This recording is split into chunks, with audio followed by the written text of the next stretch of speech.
Alay po natin makakasama ang owner ng Strands and Fringes na si Glenda. Good morning sa iyo, Glenda. Good morning, Jess. Good morning. Okay, una sa lahat, ano ba kakaiba sa mga macrame mo? Kasi yung pandemic na uso ang macrame, ha?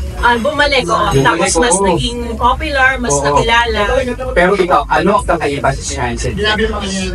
Mostly kasi pag sabi mong macrame, wall hanging or decor siya for home. So ako kasi, actually, nag-start ako wall hanging. Right. Pero gusto ko talaga from fashion, so for bags. So mainly yung products ko bags. Ayun. So ito na nga, halimbawa itong mga small na purse mo, ayun, no? Yeah. So macrame yung pagkakabuhol po doon sa mga lube. Yun yung technique, Yun yung technique ko, pero figure mo siya into a new product. Okay. Pero paano nung mas maintindihan ng mga kapatid natin? Ano ba kasi macrame? So, Ano kakaiba sa kanya? Well, alam natin yung ganchillo, alam natin yung cross stitch, di ba? So yung macrame, fiber art siya like ganchillo, knitting, pero ito talagang hands lang. Walang other tools. Mahirap. Mahirap sa simula, pero over the years na ginagawa mo siya, napapabilis, mas napapaganda kasi na-enjoy mo.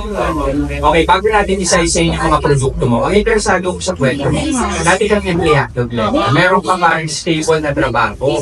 Pero naisipan mong magnegosyo nito. At eto, natuto ka lang dahil sa workshop na puhunan mo, 2,000 piso. Tama. Bakit mo naisipan mag-risk? Kasi di ba kadalasan sinasabi sa atin kapag magnenegosyo, ang gawin mo, yung alam mo talaga, yung expert ka. Pero ito, kinailangan mong aralin. Oo, pero mahilig na talaga ako sa crafts. Mahilig ako mag-DIY, mga ganyan. Tapos nung nag-resign ako sa trabaho, tapos kailangan ko na mag-stay at home. So nag-isip ako kung paano pa akong magkakaroon ng sarili kong income. So, tapos naghahanap ako online, ano bang pwedeng pag-aralan. So may mga crochet, may knitting, tapos nakita ko, ano kaya yung macrame? So na-curious ako, tapos nag-research na ako. Naghanap na ako ng workshop. Ayun. Ibig sabihin, ang pinuhunan mo lang talaga, 2,000 piso. Technically, 2,000. 2,000 piso. Pero after nun, magkano pa yung kinailangan mong ilabas para makabili ka ng mga materials Yung mo? lupit. Oo nga. So, kailangan bumili ng rope, yung cords. Mga magkano? So, sa isang bag ko dati, pwede. So, sige, Jay. Oo. Halimbawa, yan. Pakita natin yung bag mo. Oo, yan. Ganito kasi yung una kong bag. Ayun! Pero ang ganda, unang bag mo to, ganyan style. Ganito, ito yung unang bag na ginawa.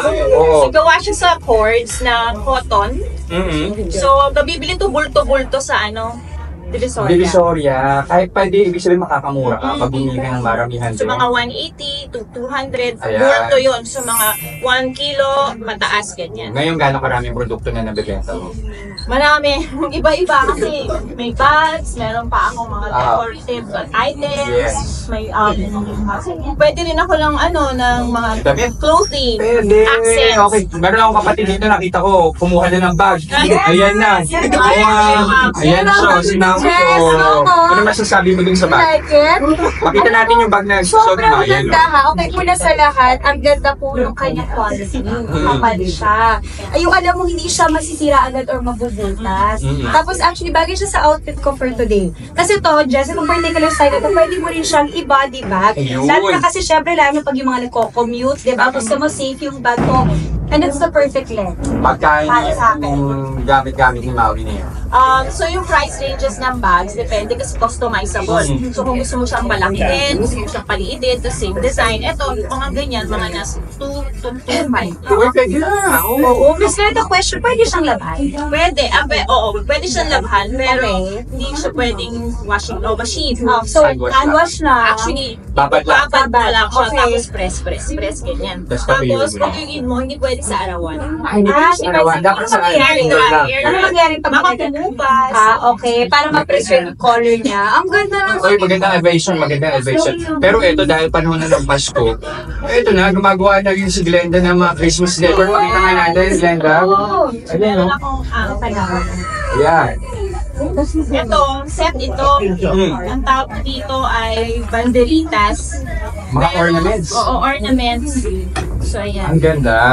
So, pwede nga ito pang sa Christmas tree or pwede rin sa pintuan. Pwede. Diba? Itatali mo siya, so banderitas na siya. Or, kung malaki yung Christmas tree mo, pwede mo siyang hangin. Oo. Magkano to? Yung set na to? Yung set nito is 1.3 to 1.5. Depende sa customization. Ang ganda naman ito, just, Ito din. ano to, pwede itong i-cover Miss Led at pwede rin pong table. Tama. Pwede siyang Okay. topper ng Christmas tree, malaking Christmas tree, Ganda. or desktop, tabletop decor. Ang cute. Pwede sa mga condo living. Yes. Diba? Yung maliit yung espasyo. Ayan. Okay. Pwede itong hili ng kulay. Tama. Maraming kulay. Okay, Glenda, pag tayo magtapos na niyo, mapapayo niyo sa mga kapatid namin na kahit yung extra na pagkakitaan, i-explore pa lang nila, katulad ng ginawa mo na parang mag-aaral ng something new. So, dapat yung yung hilig mo talaga. Yung dapat yung i-enjoy mo siya, yung hilig mo siya, tapos, hanap ka lang ng resources. Marami naman online ngayon, so may resources ka na makukuha. Pwede naman hindi ka mag-workshop, pero na rin sa YouTube. Diba? Yun. May paraan at may paraan. Lalo na ngayon. Napakadali ng matuto ngayon. Okay, Glenda, I'm sure yung mga kapatid natin excited lang mamili sa'yo, lalo na ngayong Burmans. Paano pa nila kayo makukontact sa Strands and Fringes? So, nasa Facebook po kami, Strands and Fringes. Yeah. Facebook at saka Instagram.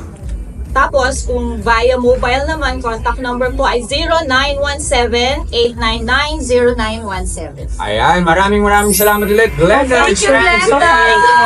Fringes. Salamat. Pero ito naman, punta naman tayo sa mga kapatid natin. I'm sure mga creative din itong mga ito. Punta tayo kay Dibs. Let's go.